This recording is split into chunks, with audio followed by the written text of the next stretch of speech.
tiene por título La seguridad energética en riesgo.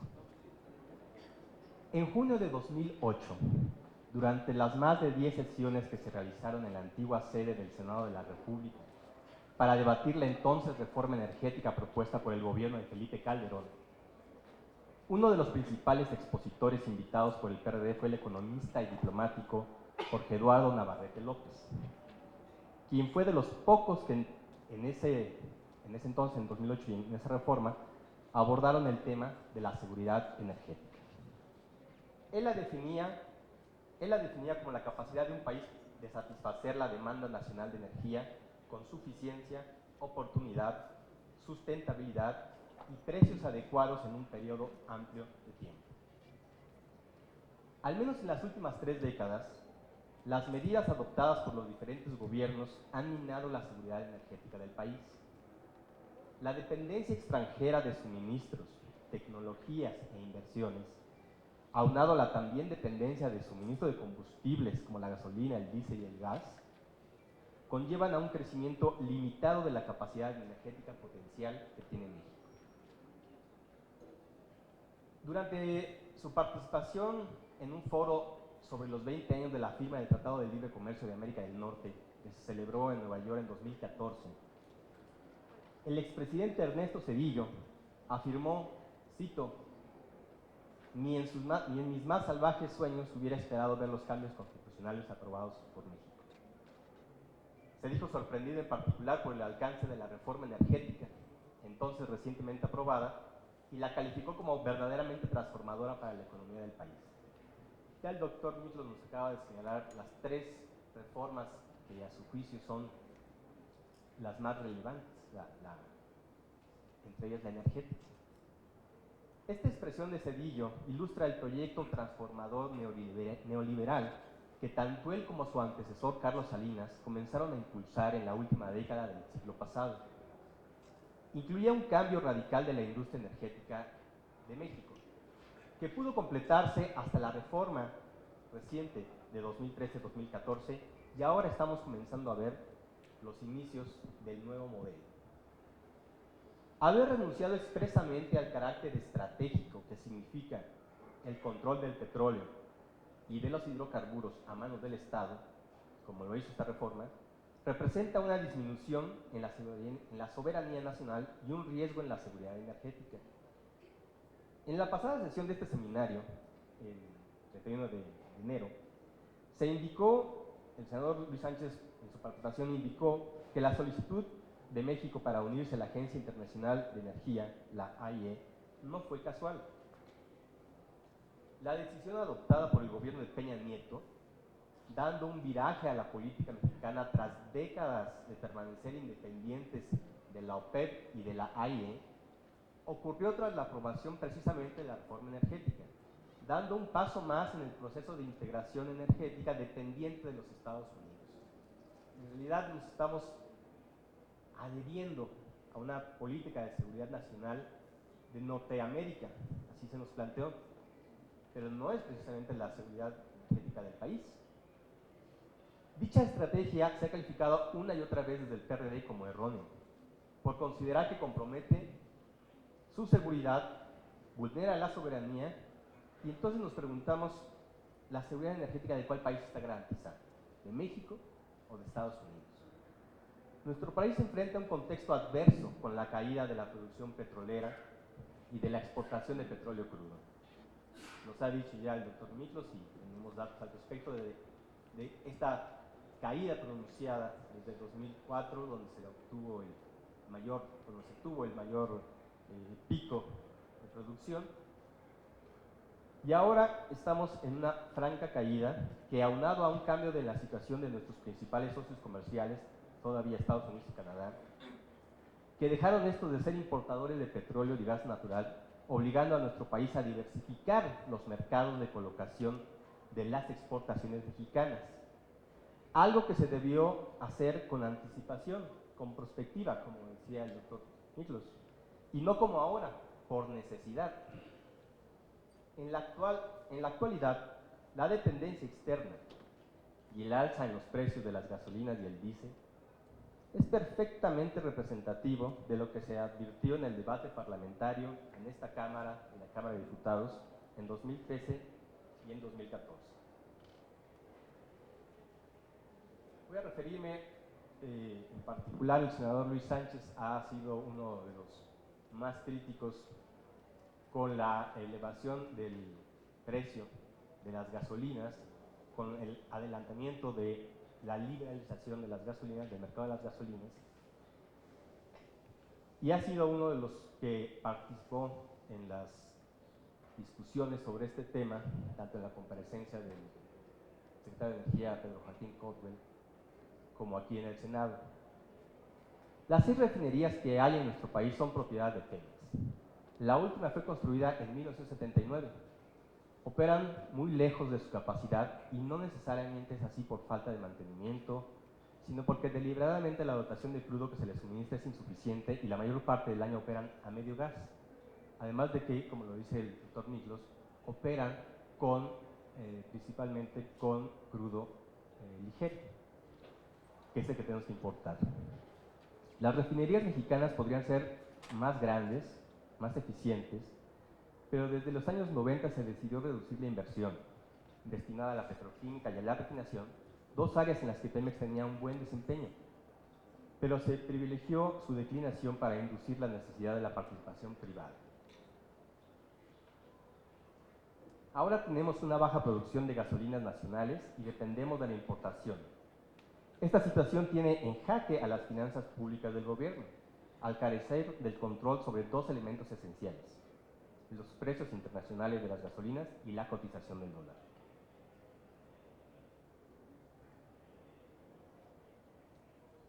Pero el gobierno federal lo resolvió transfiriendo el costo a los ciudadanos y compensando la caída de los ingresos petroleros con el IEPS a las gasolinas, con el impuesto a las gasolinas. En 2016 recaudó por este concepto 227,000 millones de pesos y el año anterior, 2016, recaudó 226,000 millones de pesos. Por cierto, en otros países el destino de los recursos obtenidos por concepto de impuestos a las gasolinas se destina a la investigación y aplicación de políticas públicas que permitan desalentar el uso de vehículos automotrices, reducir la contaminación ambiental, contribuir en el cuidado y conservación de los recursos naturales, etc. En México, los recursos captados por este impuesto se va al gasto corriente, a participaciones estatales, porque en realidad no es un impuesto ambiental. Y en estos últimos años está siendo evidentemente un impuesto recaudatorio.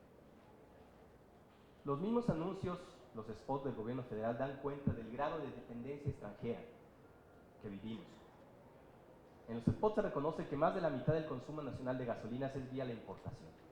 En picos de alta demanda, la dependencia de gasolina importada llega a ser del 69%. Esto es un volumen excesivo al que hemos llegado producto de una política que tuvo como objetivo privilegiar las importaciones extranjeras, frenar el desarrollo de la investigación, la reconversión industrial y la oferta de productos refinados.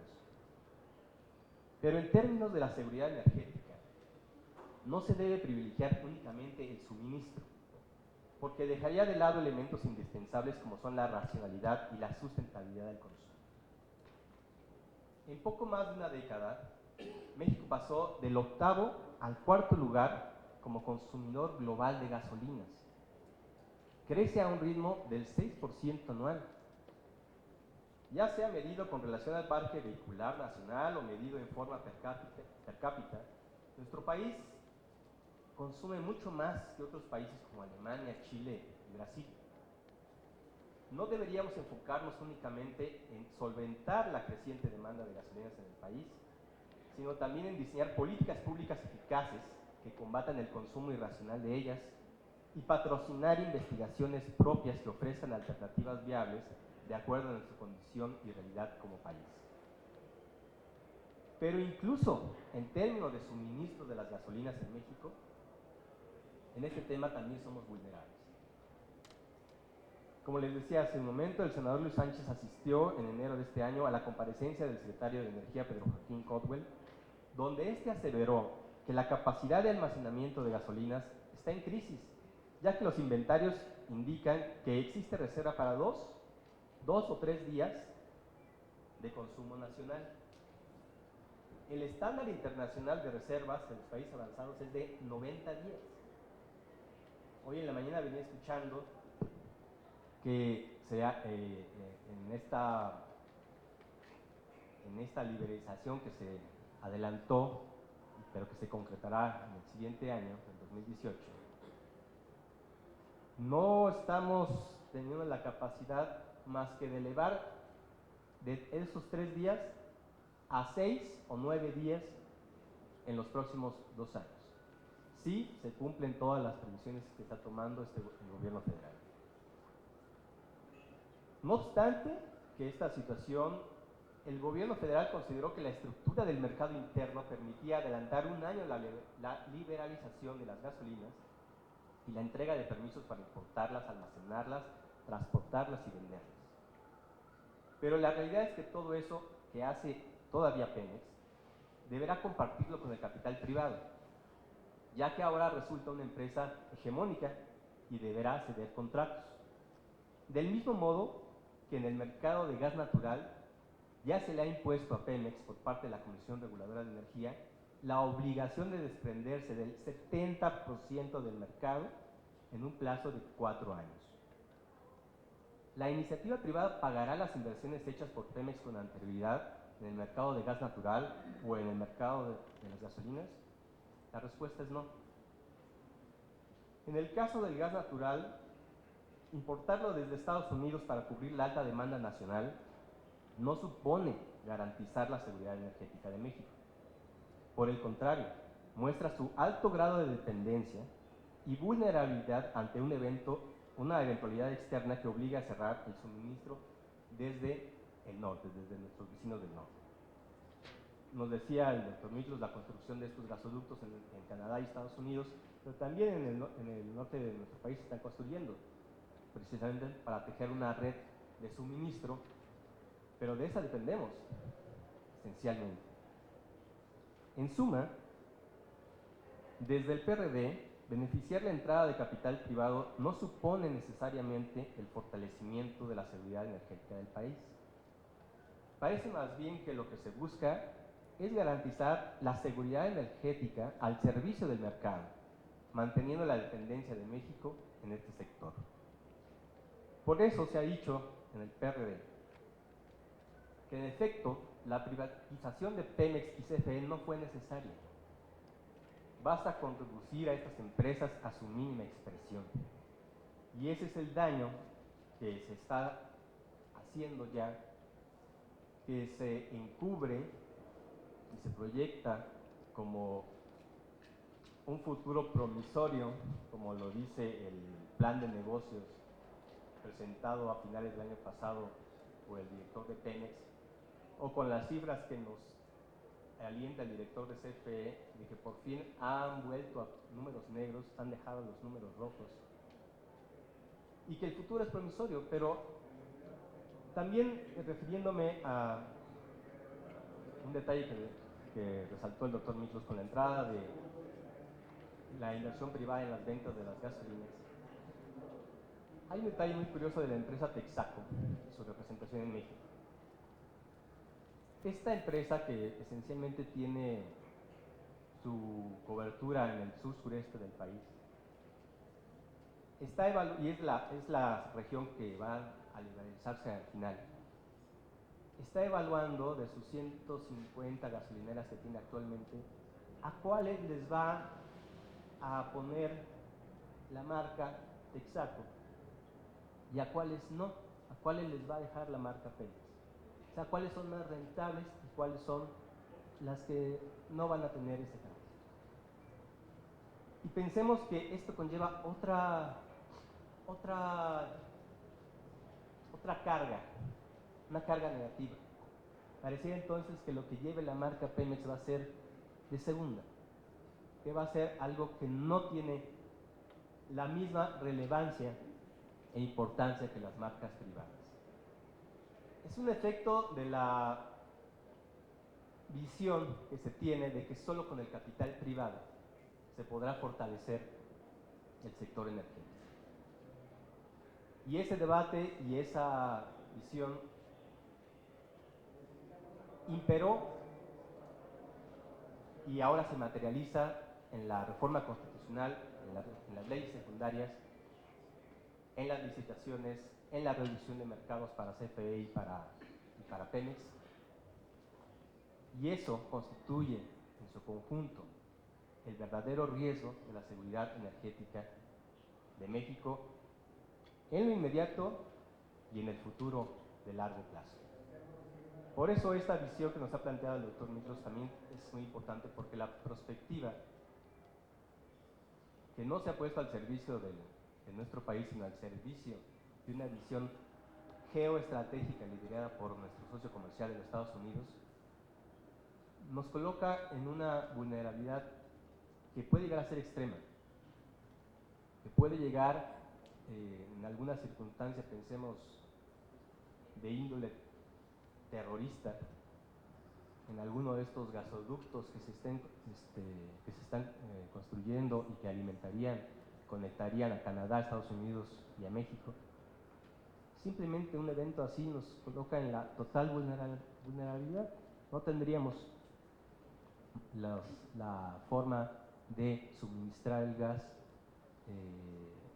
nuestras reservas no alcanzarían, y si algo eventual ocurriera también con el suministro de las gasolinas, pues ya escucharon, nos da para 2 o 3 días en este momento, y si bien nos da, en 2 años pues a lo mejor tendremos reservas para 10 días, ¿no? Y otros países tienen ya, o desde hace años, 90 días, ¿no? O sea, verdaderamente no estamos en las grandes ligas.